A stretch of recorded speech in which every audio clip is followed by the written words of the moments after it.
ನಮ್ಮ ಆರೋಗ್ಯದ ಕತೆ ಅದು ಹೇಗಿರುತ್ತೆ? ಬರೀ ಕಾಯಿಲೆಗಳೇ ತುಂಬಿರುತ್ತಾ?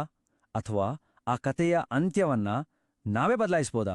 ಬನ್ನಿ, ನಮ್ಮ ದೇಹದೊಳಗಿನ ಆ ಕತೆಯನ್ನ ಒಮ್ಮೆ ಅರ್ಥ ಮಾಡ್ಕೊಳ್ಳೋಣ. ಆರೋಗ್ಯವಾಗಿರೋದು ಅಂದ್ರೆ ಏನು? ಸುಮ್ನೆ ಹುಷಾರು ತಪ್ಪದೇ ಇರೋದಾ? ಅಥವಾ ನಮ್ಗೆ ಕಾಣಿಸ್ದೇ ಇರೋ ಅದಕ್ಕಿಂತ ದೊಡ್ಡದೇನಾದ್ರೂ ಇದೆಯಾ? ಸಾಮಾನ್ಯವಾಗಿ ನಮ್ಗೇನಾದ್ರೂ ರೋಗಲಕ್ಷಣಗಳು ಕಾಣಿಸ್ಲಿಲ್ಲ ಅಂದ್ರೆ ಅಬ್ಬಾ ಎಲ್ಲ ಸರಿಯಿದೆ ಅಂತ ಅನ್ಕೊಳ್ತೀವಿ ಅಲ್ವಾ? ಆದ್ರೆ ನಿಜವಾದ ಆರೋಗ್ಯ ಅಂದ್ರೆ ಕೇವಲ ರೋಗ ಇಲ್ಲದೇ ಇರೋದಲ್ಲ. ಅದು ನಮ್ಮ ದೇಹದ ಒಂದು ಅದ್ಭುತವಾದ ಸಾಮರಸ್ಯ, ಒಂದು ಸುಂದರವಾದ ಸಂಗೀತದ ಥರ. ವೆಲ್ನೆಸ್ ಅಂದ್ರೆ ಯೋಗಕ್ಷೇಮ. ಇದು ಸುಮ್ಮನೆ ಕೂತು ಬರುವಂಥದ್ದಲ್ಲ. ಇದೊಂದು ಸಕ್ರಿಯ ಸ್ಥಿತಿ, ಪ್ರತಿದಿನವೂ ಜಾಗರೂಕರಾಗಿರೋದು. ಇದು ನಮ್ಮ ದೇಹವನ್ನ ರಕ್ಷಿಸುವ ಒಂದು ಕಾಣದ ಗುರಾಣಿ ಇದ್ದ ಹಾಗೆ, ನಮ್ಮನ್ನ ಪ್ರತಿದಿನವೂ ಕಾಪಾಡ್ತೆ. ನಮ್ಮ ಇವತ್ತಿನ ಫಾಸ್ಟ್ ಲೈಫ್ ಇದೆಯಲ್ಲ, ಅದೊಂದು ಸೈಲೆಂಟ್ ಕಳ್ಳಂತರ. ನಮಗೆ ಗೊತ್ತಾಗದ ಹಾಗೆ ನಮ್ಮ ಆರೋಗ್ಯವನ್ನ ನಿಧಾನವಾಗಿ ಕದಿಯುತ್ತಾ ಇರುತ್ತೆ. ನಾವು ಎಚ್ಚೆತ್ತುಕೊಳ್ಳೋ ಹೊತ್ತಿಗೆ ಆಗ್ಬಾರ್ದದ್ದು ಆಗಿ ಹೋಗಿರುತ್ತೆ. ನಮ್ಮ ಸಮಾಜದಲ್ಲೇ ಒಂದು ದೊಡ್ಡ ತಪ್ಪು ಕಲ್ಪನೆ ಇದೆ. ನಾವು ಅನಾರೋಗ್ಯದ ಆಟ ಆಡ್ತಾ ಇದೀವಿ. ಅಂದ್ರೆ ಸಮಸ್ಯೆ ಕಣ್ಣಿಗೆ ಕಾಣೋವರೆಗೂ ಸುಮ್ನಿರೋದು, ಆಮೇಲೆ ಅದಕ್ಕೆ ಚಿಕಿತ್ಸೆ ಹುಡ್ಕೊಂಡು ಓಡೋದು. ಆರೋಗ್ಯವನ್ನ ಮೊದಲೇ ಕಾಪಾಡ್ಕೊಳ್ಳೋ ಬದ್ಲು ಬೆಂಕಿ ಬಿದ್ದ ಮೇಲೆ ಬಾವಿ ತೋಡೋಕ್ ಹೋಗ್ತೀವಿ. ಈ ಸಂಖ್ಯೆ ನೋಡಿ ನಿಜಕ್ಕೂ ಆತಂಕ ಆಗತ್ತೆ. ನಮ್ಮಲ್ಲಿ 80% ಜನ, ಅಂದ್ರೆ 10ರಲ್ಲಿ 8 ಮಂದಿ ಸಮಸ್ಯೆ ಕೈಮೀರಿ ಹೋದ್ಮೇಲೆ ಚೇತರಿಸ್ಕೊಳ್ಳೋದು ಕಷ್ಟ ಅನ್ನೋ ಹಂತದಲ್ಲಿ ಮಾತ್ರ ಡಾಕ್ಟರ್ ಹತ್ರ ಹೋಗ್ತಾರೆ. ಇದು ನಮ್ಮ ನಿರ್ಲಕ್ಷ್ಯಕ್ಕೆ ಹಿಡಿದ ಕನ್ನಡಿ. ಇದರ ಪರಿಣಾಮ ಏನು ಗೊತ್ತಾ? ನಮ್ಮ ದೇಶದಲ್ಲಿ 30ರಿಂದ 69 ವರ್ಷದವರಲ್ಲೇ 71% ಸಾವುಗಳು ಸಂಭವಿಸುತ್ತವೆ. ಅಂದ್ರೆ ಜೀವನದ ಅತ್ಯಂತ ಪ್ರೊಡಕ್ಟಿವ್ ವರ್ಷಗಳಲ್ಲಿ. ನಾವು ದಿನಾಲೂ ಓಡೋ ಈ ಹಸಲ್ ಕಲ್ಚರ್ ಇದೆಯಲ್ಲ, ಬಹುಶಃ ಅದಕ್ಕೆ ನಾವಿಷ್ಟು ದೊಡ್ಡ ಬೆಲೆ ತೆರ್ತಾ ಇದ್ದೀವೇನೋ?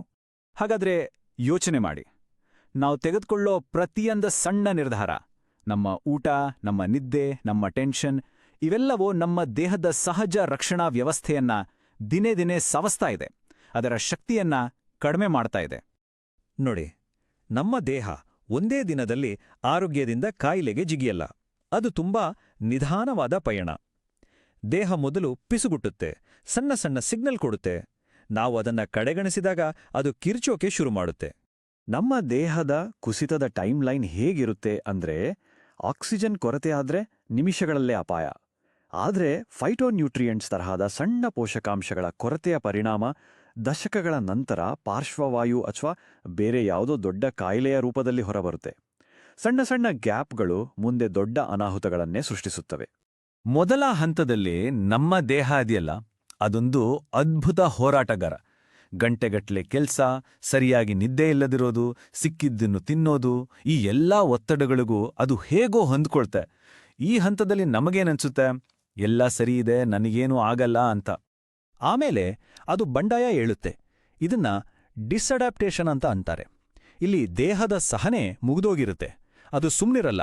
ವಿಪರೀತ ಸುಸ್ತು, ಕಾರಣ ಇಲ್ಲದೆ ತೂಕ ಹೆಚ್ಚಾಗೋದು, ಅಲ್ಲಲ್ಲಿ ಮೈಕೈ ನೋವು, ಈ ರೀತಿ ಲಕ್ಷಣಗಳ ಮೂಲಕ ಅದು ನಮ್ ಜೊತೆ ಮಾತಾಡೋಕೆ ಪ್ರಯತ್ನಿಸುತ್ತೆ.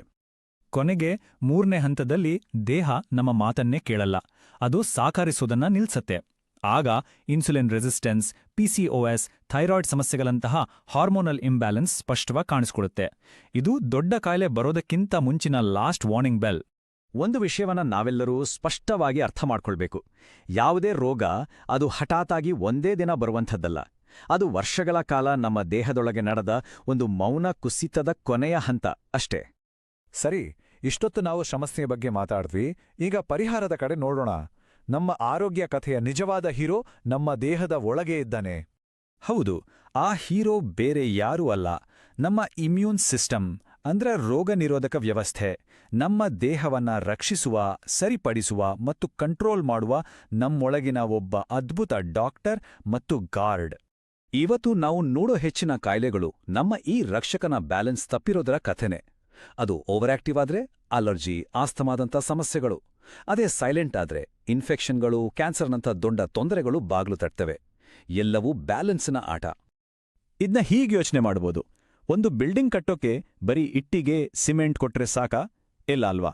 ಆ ಬಿಲ್ಡಿಂಗ್ ಹೇಗ್ ಕಟ್ಟಬೇಕು ಅನ್ನೋ ಒಂದು ಬ್ಲೂ ಪ್ರಿಂಟ್ ಬೇಕು. ಹಾಗೇನೆ ನಮ್ಮ ಆರೋಗ್ಯಕ್ಕೂ ಕೇವಲ ಪೋಷಕಾಂಶಗಳು ಸಾಕಾಗಲ್ಲ. ಅದನ್ನ ಹೇಗೆ ಬಳಸ್ಬೇಕು ಅನ್ನೋ ಬುದ್ಧಿಶಕ್ತಿ, ಒಂದು ಇಂಟೆಲಿಜೆನ್ಸ್ ಬೇಕು. ಇಲ್ಲೊಂದು ಒಳ್ಳೆ ಸುದ್ದಿ ಇದೆ. ನಮ್ಮ ಆರೋಗ್ಯದ ಕಥೆಯ ಅಂತ್ಯವನ್ನ ನಾವು ಇನ್ನೂ ಬರೆದಿಲ್ಲ. ಅದನ್ನ ಮತ್ತೆ ಬರೆಯೋ ಶಕ್ತಿ ನಮ್ಮ ಕೈಯಲ್ಲೇ ಇದೆ. ಒಂದು ಸ್ಮಾರ್ಟ್ ಇಮ್ಯೂನ್ ಸಿಸ್ಟಮ್ 4 ಕೆಲಸಗಳನ್ನ ಪಕ್ಕಾ ಮಾಡುತ್ತೆ. 1. ಅಪಾಯವನ್ನ ಗುರುತಿಸುತ್ತೆ. 2. ಅದಕ್ಕೆ ಸರಿಯಾಗಿ ಪ್ರತಿಕ್ರಿಯಿಸುತ್ತೆ. 3. ಶತ್ರುಗಳನ್ನ ನೆನ್ಪಿಟ್ಕೊಳ್ಳುತ್ತೆ. ಮತ್ತು 4ನೇದು ಅತೀ ಮುಖ್ಯವಾದದ್ದು, ಇಡೀ ಸಿಸ್ಟಮ್ ಅನ್ನ ಶಾಂತವಾಗಿ ಬ್ಯಾಲೆನ್ಸ್ನಲ್ಲಿ ಇಡುತ್ತೆ. ಈ ಬದಲಾವಣೆ ಅಂದ್ರೆ ಕೇವಲ ರೋಗಗಳಿಂದ ದೂರ ಇರೋದಲ್ಲ, ಇದು ಬರೀ ಬದುಕುಳಿಯೋದಲ್ಲ, ಬದ್ಲಿಗೆ ಜೀವಂತವಾಗಿರೋದು, ಪೂರ್ಣ ಚೈತನ್ಯದಿಂದ, ಹುರುಪಿನಿಂದ ಲೈಫನ್ನೇ ಎಂಜಾಯ್ ಮಾಡೋದು. ಒಂದು ವಿಷಯ ನೆನ್ಪಿರ್ಲಿ, ಆರೋಗ್ಯದ ಕುಸಿತ ಅನ್ನೋದು ಪರ್ಮನೆಂಟ್ ಅಲ್ಲ. ಸರಿಯಾದ ತಿಳುವಳಿಕೆ ಮತ್ತು ಸಣ್ಣ ಸಣ್ಣ ಬದಲಾವಣೆಗಳಿಂದ ನಮ್ಮ ಆರೋಗ್ಯವನ್ನ ಮತ್ತೆ ಮೊದಲಿನ ಹಾಗೆ ಸ್ಟ್ರಾಂಗ್ ಆಗಿ ಕಟ್ಟಿಕೊಳ್ಳೋದು ಖಂಡಿತ ಸಾಧ್ಯ. ನಮ್ಮ ಆರೋಗ್ಯ ಕಲ್ಲಿನ ಮೇಲೆ ಕೆತ್ತಿರೋ ಶಿಲ್ಪ ಅಲ್ಲ, ಅದೊಂದು ಜೀವಂತ, ಪ್ರತಿ ಕ್ಷಣ ಬದಲಾಗೋ ವಾಸ್ತುಶಿಲ್ಪ. ಅದನ್ನ ಪ್ರತಿದಿನವೂ ನಮ್ಮ ಆಯ್ಕೆಗಳಿಂದ ನಾವು ಚೆನ್ನಾಗಿಯೂ ರೂಪಿಸಬಹುದು, ಹಾಳು ಮಾರಬಹುದು. ಆಯ್ಕೆ ನಮ್ದೇ.